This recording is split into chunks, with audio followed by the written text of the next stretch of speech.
After my short stint with TMNT Fall of the Foot Clan, my taste in Game Boy games started to shift just a bit.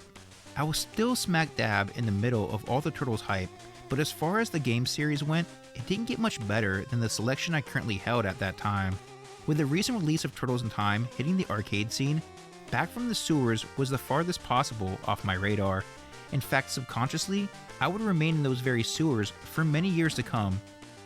I had my holy trilogy of Turtles games to hold me over until I could get my hands on the all-new Super NES. Now we're playing with power, super power that is. So if you guys are here hanging out with me today, then you already know what will be in store for us in the weeks and months to come.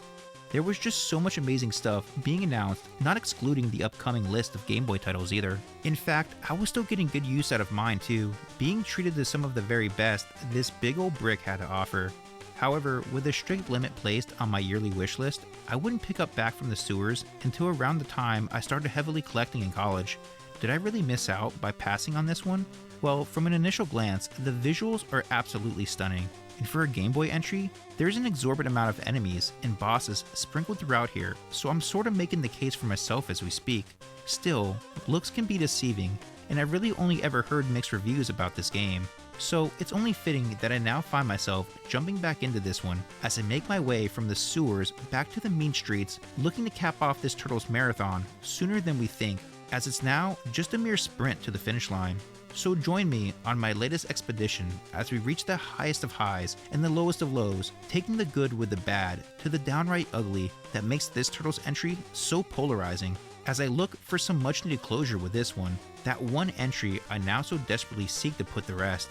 These very roads where their muddy foot had once fallen have now been taken back, and as crime rates rise, so do our favorite green turtles, now back from the sewers. Now, I gotta say first and foremost, Back from the Sewers is aesthetically pleasing on the eyes. A nice improvement graphically that brings the very best out of these pint-sized turtles. That's not taking anything away from the original, just the way this handheld presentation unfolds looks fantastic right from the very start. Konami must have felt the same way because they essentially repackaged this intro for the upcoming Manhattan project, now recaptured in all its 8-bit glory.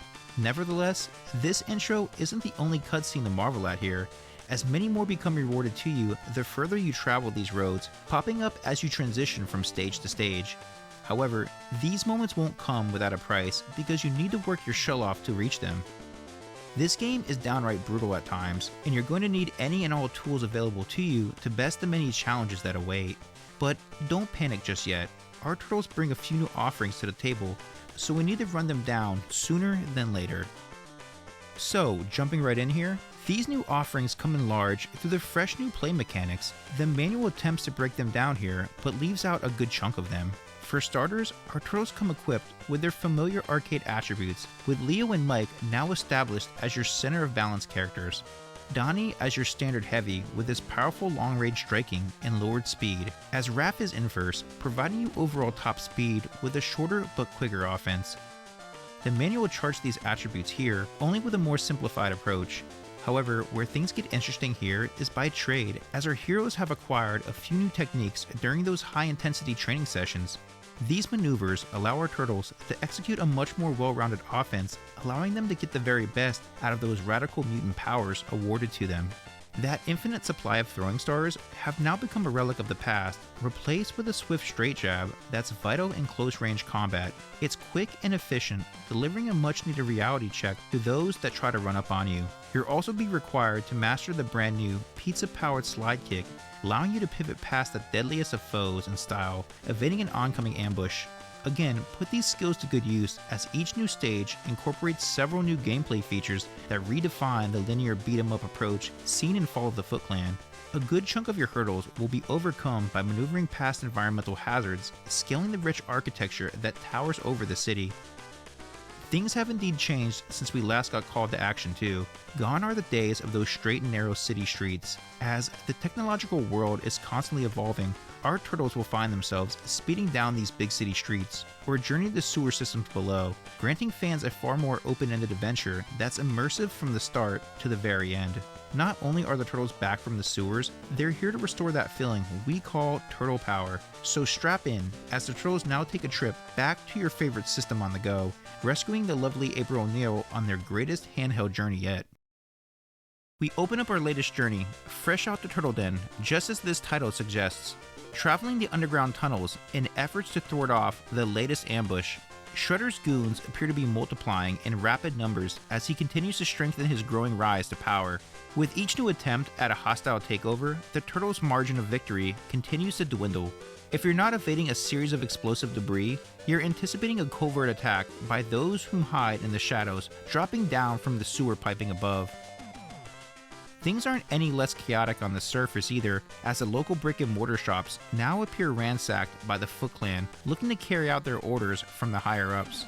These buildings are now strongholds for Shredder's ever-growing army, and you're bumping into those casual looters carrying around those daily essentials to give you the boost needed to power through. They've really upped their game too, using anything they can to get their grubby mitts on to cut you down to size. The stages themselves are far more interactive this go-around, as we now have greater options for transit. You may stick to higher grounds too, partaking in the local festivities, or journey below where new challenges await to determine your fate. It's an excellent way to flesh out these brand new environments, and the exploration factor is greatly appreciated too. There's also many enemy gauntlets scattered throughout that will take you by surprise right before you make your grand exit. As the carnage continues to spread well into the evening hours, you eventually run into Splinter, who now has a lead on the big bad rooster running this coop, tossing you a pizza before all hell breaks loose. Moments pass and gunfire can be heard coming from a nearby hobby shop, blowing the doors clean off the joint for a dramatic entrance by yours truly. Rocksteady will shuffle back and forth, taking aim with his trusty machine gun, firing about, sticking to his age-old antics, preceded by a quick game of hopscotch bouncing along the street corner. The ransacked remains of the neighboring apartment buildings now double as a safe house for the Foot, who will begin dropping down some confiscated goods in efforts to take you out. This opener is so cleverly done, incorporating in the entire city's surroundings for a greater field of play, something I wouldn't see in a Turtles game until this point, and funny enough, on the Game Boy out of all places. So I mean, I can definitely get behind this. With a belly full of pizza, let's now jump back into the action as you take your cheapskate for a speedy race across the freeway. Luckily for us, we're making good time here, avoiding that rush hour bumper-to-bumper traffic for a smooth trip. The only hindrance to your travel time here are the Foot Clan themselves, riding in from every direction like a reckless driver out here disturbing the peace. If these dudes aren't glued to the streets, then watch your feet as they soon take to the skies, locked in to unload some heavy artillery. If you have Donnie equipped, you have a bit of an advantage here, giving you a little more wiggle room to clear out this traffic jam.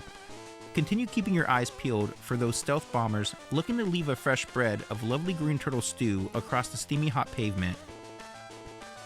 Backup will shortly arrive, unloading some cargo down into the runway, barreling towards you.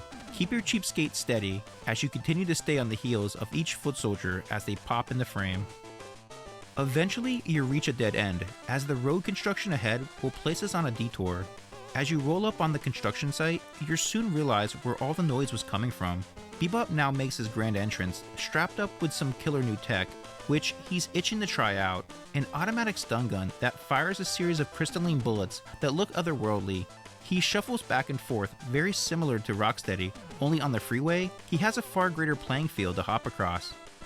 He'll take full advantage of this situation too, hopping higher and lower across the asphalt, making it much harder to set up your counter-offense. Cornering this boneheaded behemoth won't be easy, and if you don't time your attacks just right, you'll be met with a body shot or a boot to the shell every time.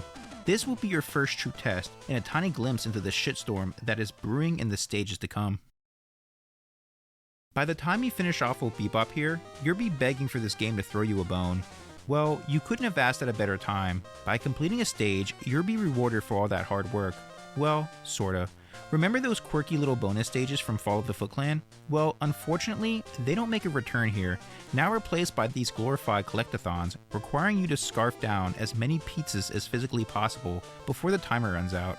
I wouldn't call these any more innovative than the bonus rounds of old, but hey, at least it's something. Seriously though, the word health does not fit into the context of this activity by any stretch of the imagination. Interestingly enough though, in the event your turtle does bite the dust, keep powering through. Unlike Fall of the Foot Clan, you will have an opportunity to save them later. A throwback to the original NES game more or less, but now with a bit of a twist. Unlike searching out your brothers in captivity, you have the opportunity to free them upon completion of a stage, now replacing that all-you-can-eat bonus buffet with the brand new rescue stage, a designated area the turtles are apparently held at, locked away behind bars. It appears as if Shredder has paid off the local law enforcement, well, reprogrammed to be more specific, as Rex 1 makes a surprising debut in the Konamiverse, and you'll need to best him in combat to ensure a speedy recovery. Be mindful though, the more damage you're dealt, the more time is shaved off, forcing you to retreat when your time is up. With Bebop out of commission, let's make our way towards the large industrial factories upstate, where the Foot seem to be conducting their business. It's gonna be a hike ahead to reach our destination, and you'll have your work cut out for you across the giant scrapyard. If you're planning on infiltrating the base, you gotta go stealth mode from here on out. You're scaling scaffolds and various hangars that neighbor these massive steel structures. It's vital you not waste time either, as mousers have dug their way deep inside the factory's infrastrucures, infested with massive colonies that swarms each platform. You'll be mentally mapping out your route of travel with each step you take, climbing to the very tip tops of these concrete structures to eventually sneak on down below. There's so much going on throughout this stage, using your surroundings to reach each new destination point. If you're not hitching a ride across a crane lift, then you'll catch one on the inside for a surprise showdown along an elevator ride. You'll be putting your reflexes to the test, and after your 5th near-death experience, you're rewarded with a 6th, as the main brain makes a flashy grand entrance in a sweet vintage Playmates walker. This ride is pimped out with all the bells and whistles he could dream of for his latest big game hunt. With the proper footing and placement, you'll be able to hold off Krang's aerial warfare, forcing him to eventually retreat, taken to his transport module, where he quickly burrows below ground, giving you your first real clue to discovering the Technodrome. Digging only makes these matters worse, disrupting the underground ecosystem, as the caverns slowly crumble behind this destruction. It's a race to keep up the pace, as the soft sediment breaks apart, sending large boulders spiraling down below. Keep your eyes peeled, bobbing and weaving across these slippery slopes. The Foot sees the moment, going scorched earth, setting this cavern ablaze and launching rockets your way. It's a struggle every step of the way, becoming an absolute nightmare down the stretch, as colonies of mousers fill the caverns, springing about to latch on for the ride. Now, the stage themes are chock full of creative ideas, but the way these hurdles are executed are nearly game-breaking at times, packing so many enemies into an already confined space that it's simply a chore to navigate. You'll be constantly pushing ahead to get things over with, and by the time you find your way out of these tunnels, you'll be mentally and physically drained from the constant surprise attacks, leaving you crippled for any major boss encounters ahead. Speaking of such, this is the perfect stage for one, right? How about 2? A massive pizza monster now capitalizes on these misfortunes, waiting below the waters, preying on your emotions, long enough for the key moment to strike, swiftly popping out of the waters to swallow you up alive. It's a guessing game here, counting down the seconds for the best moment to counterstrike. Also, if you manage to survive this horror show, you're still out of luck, because you still gotta maneuver your way past more mousers. Whoever thought it was a fun idea to troll us this way, how flippin' dare you? This one right here is unforgivable. As you eventually find the light at the end of this tunnel, you climb your way to the heavens above, where we locate the crash site of the getaway module. It appears Krang wasn't alone either, now confronted by Shredder, whom has been anticipating your arrival, quickly unleashing an electrically charged offense your way. He'll run shortly behind these blasts with some swift melee kicks to bury you back underground. He's quick and nimble on his feet, but tends to stick to the script, so keep your eyes glued to these consistencies, and you'll soon be mastering these movements, evading his striking game till you send him packing. With a speedy beatdown, Krang is seen enough, dropping in to mock your efforts to rescue his incompetent comrade, as the two now whisk off, back to the Technodrome.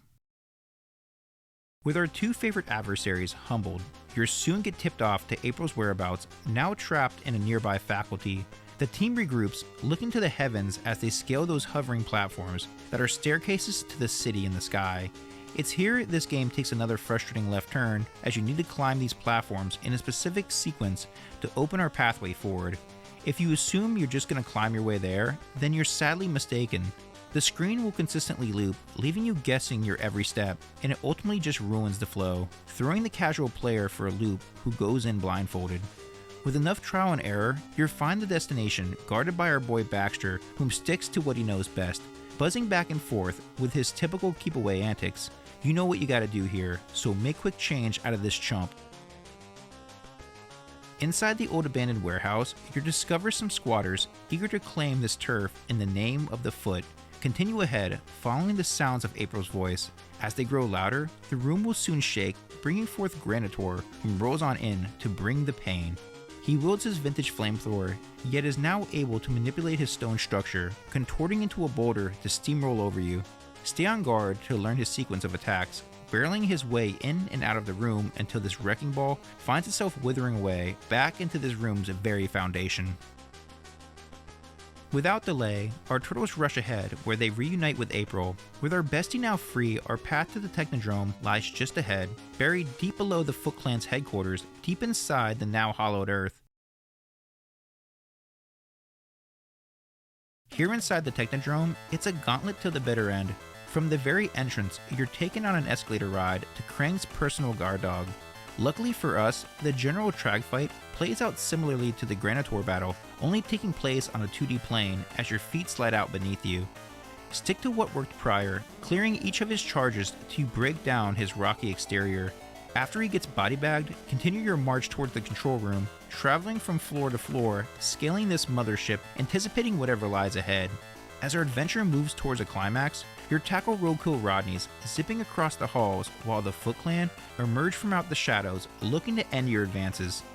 Eventually you encounter Shredder, seeking a rematch from that whipping he took prior. He's been sipping on that green Kool-Aid too, so he's hulked back up to a Super Shredder degree. He's every bit as predictable as before, only larger in stature. He quickly spins throughout the room, seizing the opportunity to dice you up. It's a pretty straightforward strategy, so he won't be any more of a threat than he was prior. Shredder is merely a distraction for what lies ahead, the final corridor that leads to Krang. This sector is filled with turrets and traps spread across the entire hall. Things will begin to blindside you at random, so just saying, you're gonna take some hits here, so don't quit now. Once you reach the control room, Krang will take to his killer android body. He quickly stomps about, causing a ruckus as things just haven't gone his way today. This ain't no Super Krang battle, folks. These maneuvers are identical to his Fall of the Foot Clan set, so keep your distance and fire back when ready. Eventually, you'll be hugging the walls, but hold your ground. With all the pain you've suffered, Krang will feel your wrath, beating some sense into this box of bolts, and hand delivering him an early retirement back to Dimension X. Cowabunga gang, the day is saved and looks like we're just in time for a celebration too as the fireworks quickly take off. TMNT Back from the Sewers was quite the ambitious offering, to say the least, one that looked to deliver fans a hearty helping of fan service while expanding on the handheld experience. There's no denying the effort put forth here, delivering fans a solid cast of TMNT originals stretched across some classic moments of the animated series. Hell, we even got a Rex 1 cameo, which came out of left field, so talk about deep cuts. There were some risks taken here to give this adventure its own identity and sense of depth. There's a lot Konami did right, and I praise the effort placed on the combat, giving this game a unique twist on the arcade feel. However, in the same breath, it loses that easy pick up and play fun factor that Fall of the Foot Clan does flawlessly. Their turtles feel stiff and clunky, rendering them helpless in those pivotal moments where reaction time is vital. It's an endurance round from the very start of each stage, and although each had its fair share of innovative ideas, they suffered down the stretch due to their execution. Theoretically, they should be a blast to play through with so many creative level designs, but the mismanagement of enemies and obstacles cripples its growth. Pair that with a lack of consideration for sprite sizes, and you lose any and all mobility down the stretch. If only there was a bit more balance between these variables, this would arguably have the potential to be the best of the portable entries. Unfortunately, I was more concerned with finding my way to the exit than truly enjoying the moment, and that's never a good thing. A large part of what made Fall of the Foot Clan so enjoyable to play over and over was the accessibility aspect. A game doesn't need to artificially create the challenge to make things interesting. This can easily be done through innovative play features and the artistic direction taken within these environments, which, ironically, this game does exceptionally. Again, I couldn't have asked for a better looking Game Boy game in '91. So with all the potential left on the table, would Konami give this another shot? More importantly, was there still more demand for TMNT on the go? Perhaps there was still time left on the clock for one more crack at it. And just as the flow of time moves ahead, so did Konami. as we now look to the summer of '93 for one final run, a radical one at that, looking to bring the Ultimate Turtles experience to the ever-changing Game Boy. When we return, we'll be looking at none other than TMNT Radical Rescue. See you there, gang!